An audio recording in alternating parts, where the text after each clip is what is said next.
So we want to degrease our block first. I'm using glass cleaner. You can use isopropyl alcohol or denatured alcohol if you're in the lab.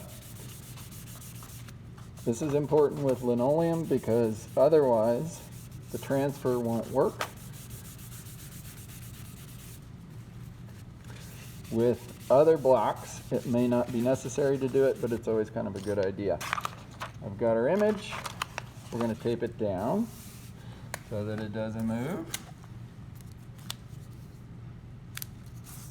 And then transferring is a simple process of using the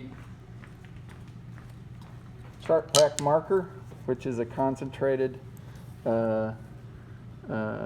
container for the chemical that will make the toner in the laser printer melt slightly onto the linoleum block. So it's a combination of pressure and the chemical in the marker.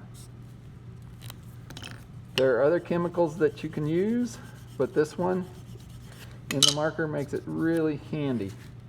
And that's it.